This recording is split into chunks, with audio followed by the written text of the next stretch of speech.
السلام عليكم ورحمة الله وبركاته. مرحبا بكم أعزائي المتعلمين، سعيدة بلقائكم مرة أخرى في قناتكم التعليمية نافذة العلوم. في هذا الفيديو سوف نقوم بتصحيح نموذج من نماذج امتحانات الجهوية الموحدة لنيل شهادة السلك الإعدادي دورة يوليوز 2022، خاص بمادة الفيزياء والكيمياء، خيار بالفرنسي أي باللغة الفرنسية، جهة الدخلة والذهب. هذا النموذج سيمكنكم من المراجعة والاستعداد إن شاء الله الجيد للشياس الموحد بنجاح.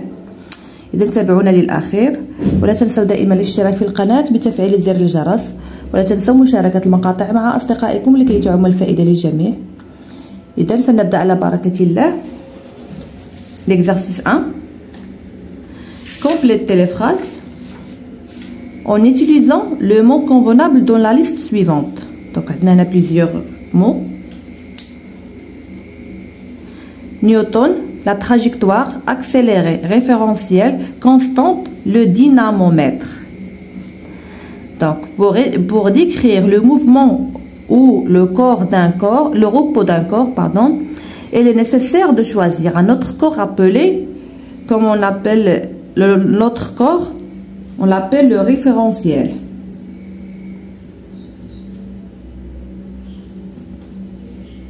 دونك باش كنحدد الحركه اولا الراحه ديال واحد الجسم، ضروري كيخصني بارابور لواحد الجسم مرجعي. ريفيرونسيال ان اوتر كور كنسميو جسمو المرجعي، ضروري خصني واحد المرجع.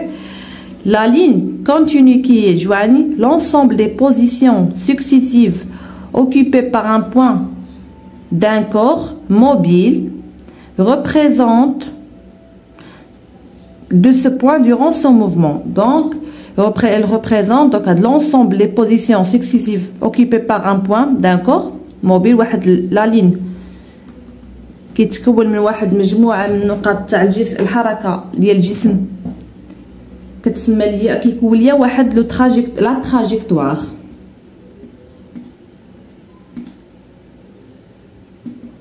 Trajectoire de ce point durant son mouvement. Troisième phrase, on mesure l'intensité d'une force par quoi? Donc notre trajectoire, notre référentiel. Donc on mesure l'intensité d'une force كنقيسو شدة التيار ديال واحد القوة، شدة القوة par quoi? Par le dynamomètre.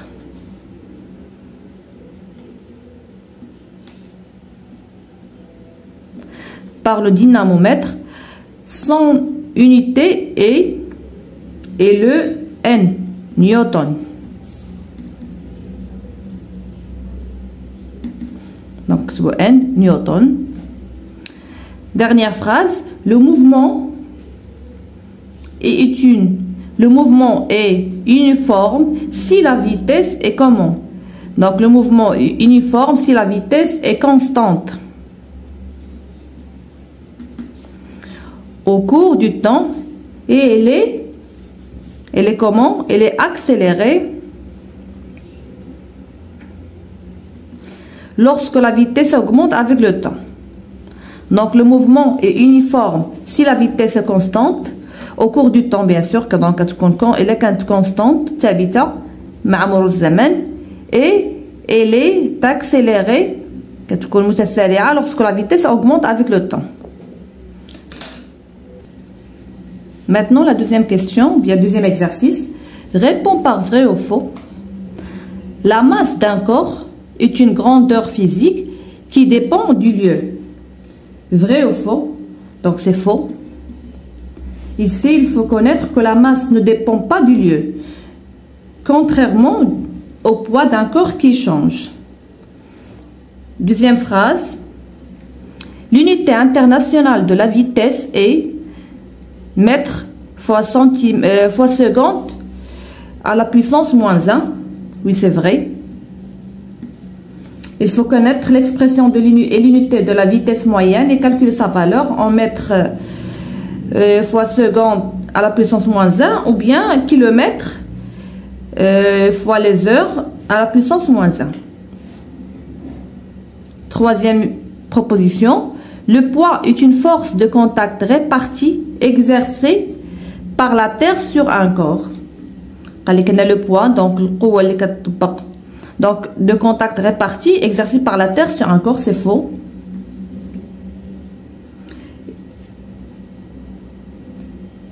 Ici, il faut connaître l'expression de la vitesse moyenne aussi. Donc, quatrième proposition. Si le contact se fait en un point, on dit que la force est le contact réparti. C'est faux aussi.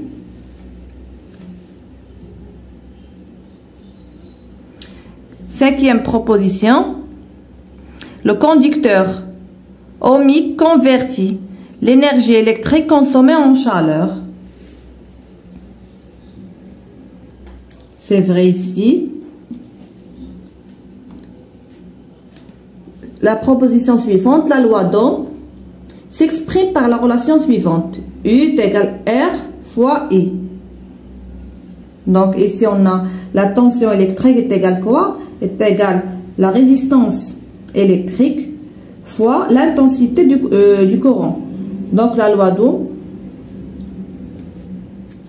donc c'est faux.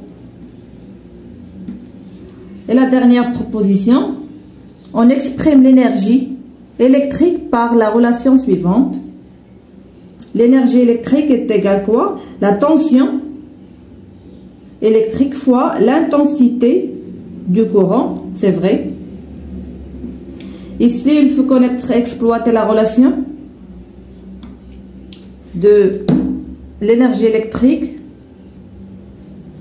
qui est égale, l'énergie électrique est égale la tension électrique fois T. Donc, la tension électrique, la puissance, pardon, ici, la puissance électrique fois le temps, fois la durée.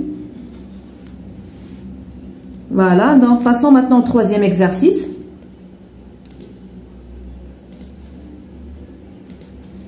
Complétez le tableau suivant.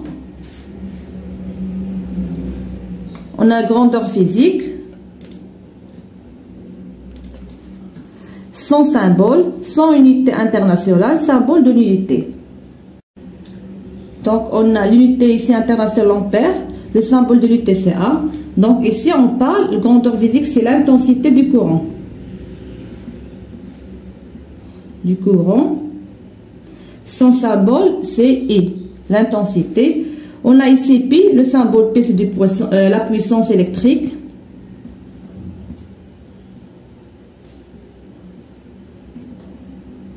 C'est la puissance électrique. Son unité internationale c'est watt. Le symbole de l'unité W. Ici on a la puissance électrique, le symbole U. La tension électrique, son symbole U. Son unité internationale c'est le volt. Et le symbole de l'unité c'est V. Voilà. Passons maintenant à l'exercice 2. Partie 1. La première partie, la partie 1. Mécanique. C'est consacré pour le mécanique.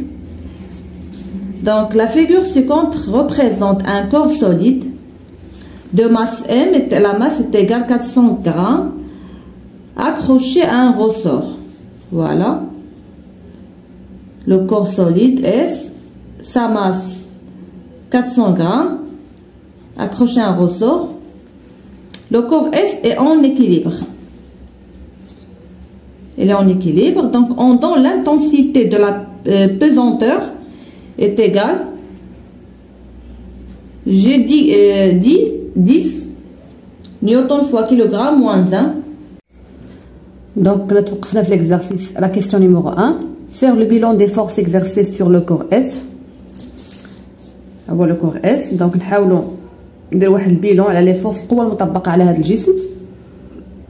Donc, نلاحظوا أن عندنا le système étudié déjà هو le corps S. La force F exercée par le ressort sur le corps S. Donc, عندنا هاد la force اللي exercée par le ressort. القوة المطبقة من النابض. وعندنا le poids du corps S. الوزن ديال الجسم S. Deuxième question. classer les forces exercées. Voilà. Classer les forces exercées sur le corps S en forces localisées et réparties. Donc, non. Les forces, il faut connaître l'action mécanique et son effet et les types d'actions mécaniques. Donc, les forces de contact exercées sur le corps S, la force F, force localisée,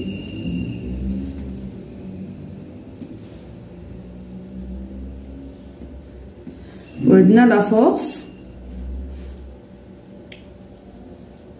voilà, les forces de contact.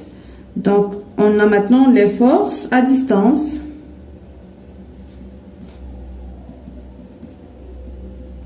Les forces à distance exercées sur le corps S, le poids du corps S. Donc le poids, voilà, le poids du corps S. Maintenant, question 3, donner les caractéristiques de la force P, la force du poids du corps S, le poids du corps S. Donc voilà le tableau, on va compléter ce tableau. On a la force P du poids du corps, point d'application. C'est le centre de gravité G. Voilà le centre de gravité G. Donc ici le centre.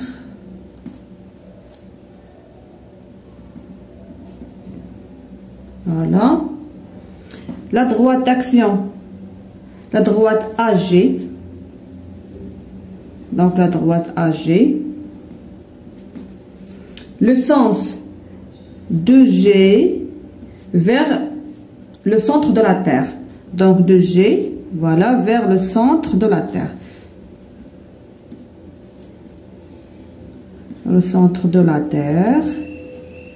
L'intensité, donc dans la formule d'intensité, donc le poids, la masse fois l'intensité de la pesanteur. Donc la masse est 400 grammes. En kilogrammes, c'est 0,4. On va convertir en kilogrammes, donc 0,4 fois 10 est égal 4 quoi 4 newtons. La masse, on a le kilogramme. L'intensité de la pesanteur est 10 newtons في الكيلوغرام moins 1. Donc kilogramme غتمشي مع الكيلوغرام غتبقى لي نيوتن. Donc 4 نيوتن. Voilà. Question 4. En appliquant la condition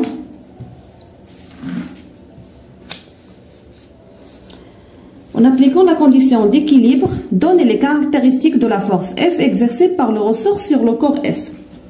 Donc on a le corps S en équilibre, soumis à deux forces. Donc le corps est soumis en équilibre, donc il se met à deux forces. Les deux forces sont donc la même intensité dialogue, la même intensité. On a la même direction.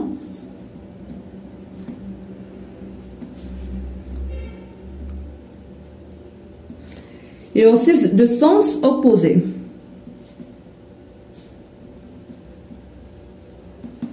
Voilà, donc les caractéristiques. Voilà, donc les caractéristiques de la force F exercée par le ressort sont le point d'application,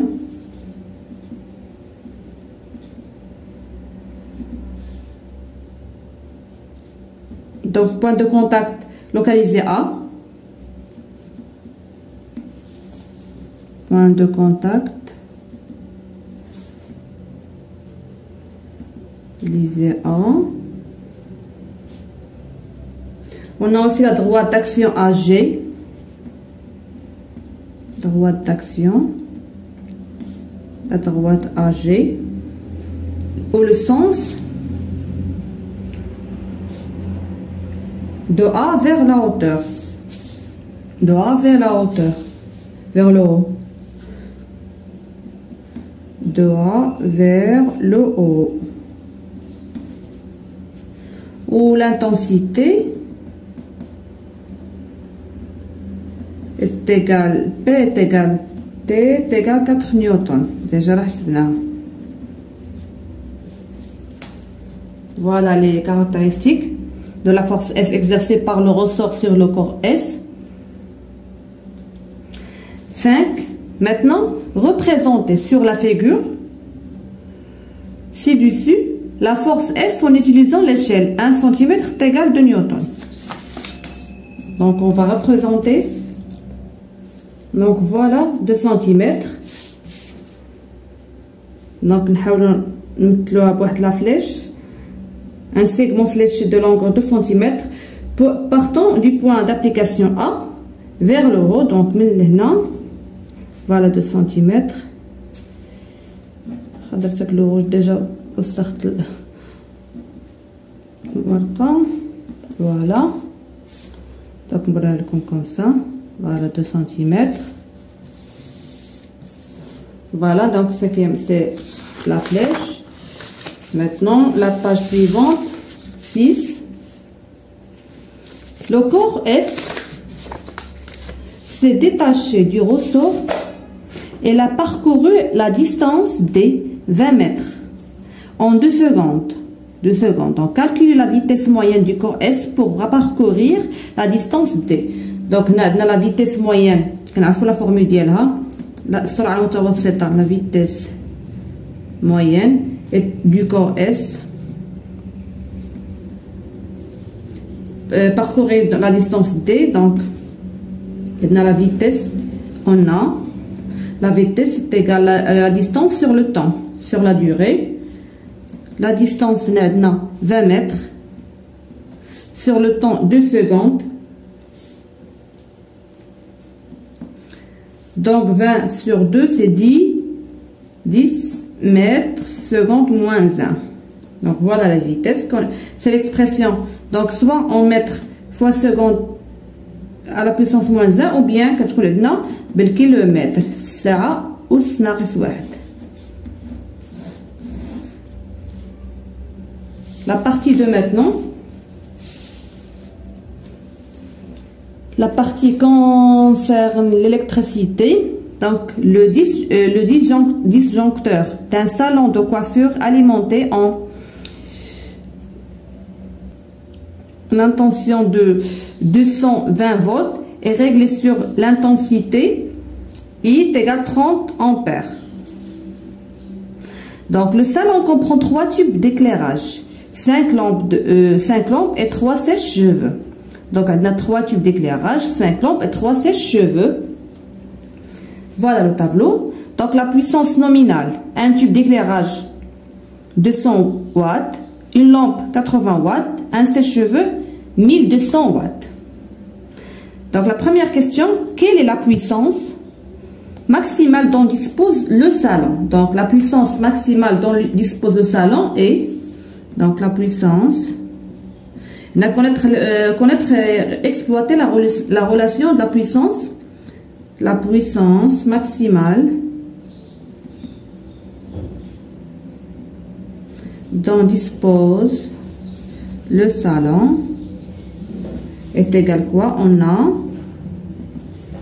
la puissance max est égale U fois I, donc la tension fois l'intensité.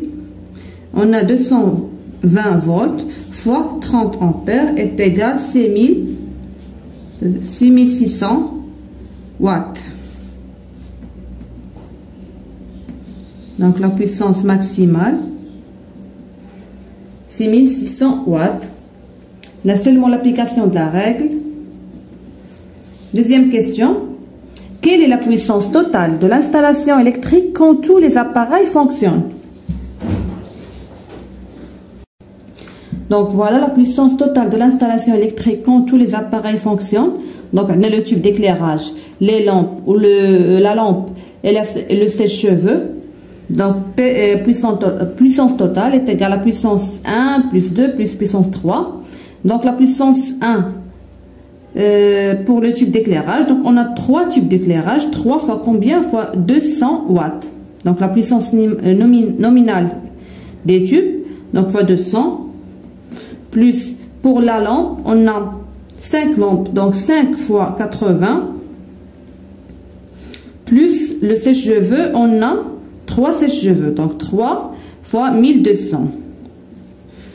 Donc le total, la puissance totale est égale, donc 3 fois 2, 600, plus 400 ici, et plus 3600. En total, on a 4600 watts. 4600 watts. Voilà, maintenant la question suivante, 3. Peux-tu faire fonctionner tous les appareils en même temps? Oui ou non? On va justifier la réponse. Donc oui, on peut faire fonctionner tous les appareils en même temps. Pourquoi? Donc oui, on peut faire fonctionner tous les appareils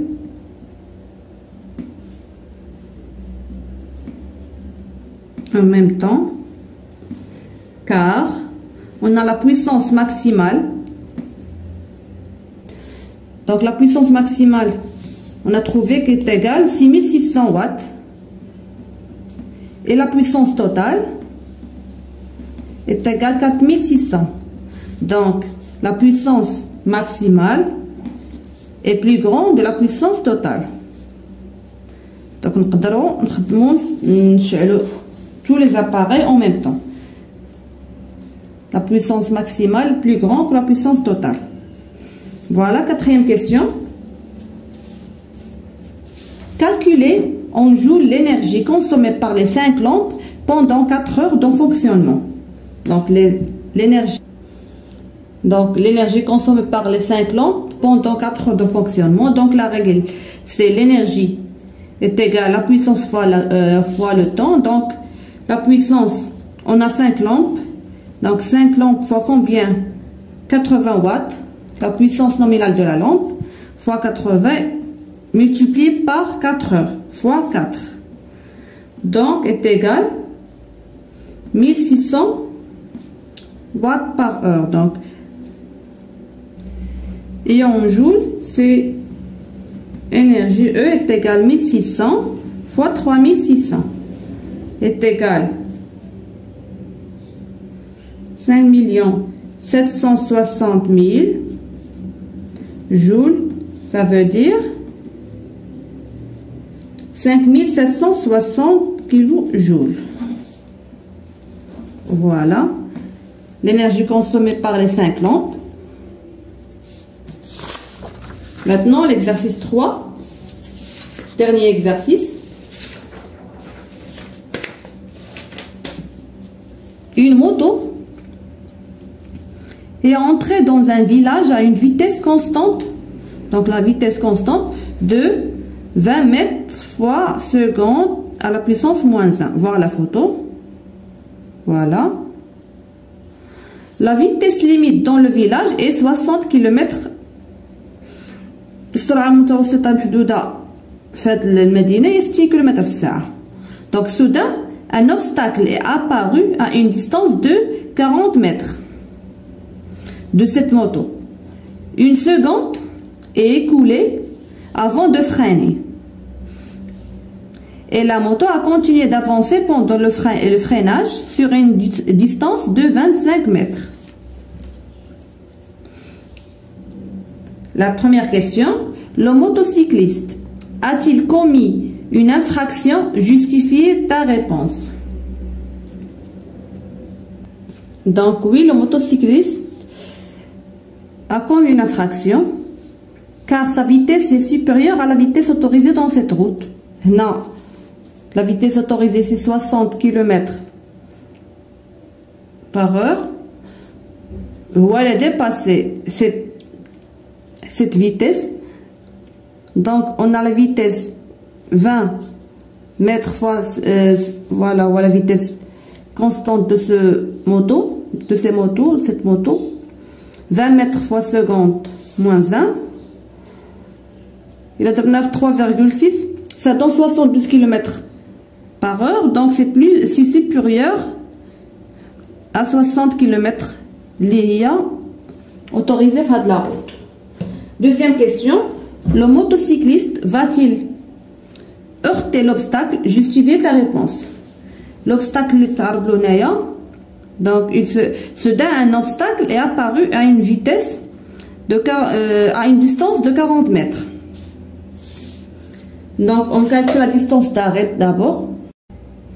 Donc pour justifier cette réponse, donc il faut calculer d'abord la distance d'arrêt, qui est égale, donc la distance d'arrêt est égale à la distance parcourue pendant le temps de réaction plus la distance de freinage. Donc voilà, la distance d'arrêt est égale à la distance de réaction plus la distance de freinage. La distance de réaction est égale donc la distance, donc c'est la vitesse fois le temps, la durée. Donc la distance de réaction,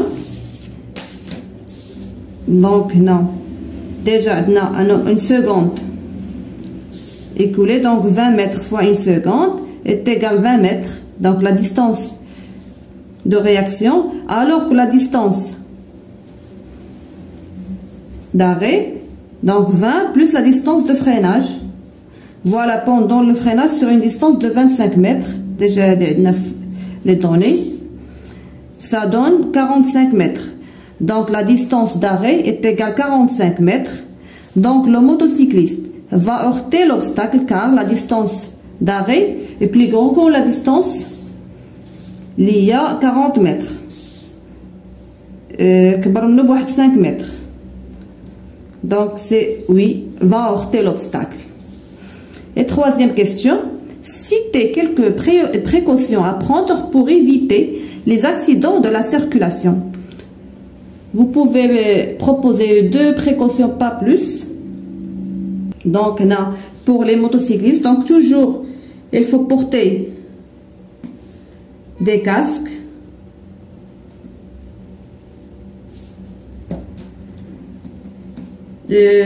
porter la ceinture de sécurité, limiter la consommation d'alcool,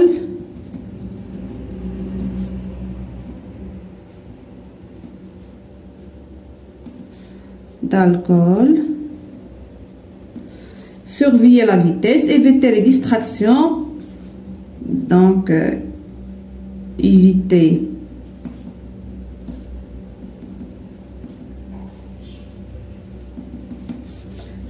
aussi surveiller la vitesse,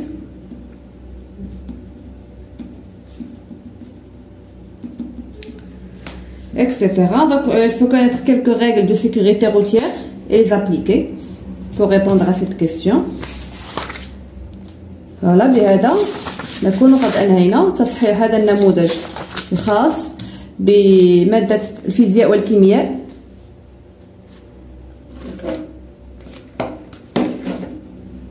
خيار فرنسي خاص بالسنة ثالثة إعدادي، شهادة السلك الإعدادي، دورة جلوس 2022، خاص بجهة والذهب الداخلة. أتمنى أن يفيدكم هذا النموذج ويساعدكم على تثبيت المعارف والمكتسبات والمراجعة. إذا لا تنسوا دائما الاشتراك في القناة بتفعيل زر الجرس ليصلكم كل جديد، ولا تنسوا مشاركة المقاطع مع أصدقائكم لكي تعم الفائدة. إذا نتمنى التوفيق للجميع. أستودعكم الله الذي لا تضيع ودائعه.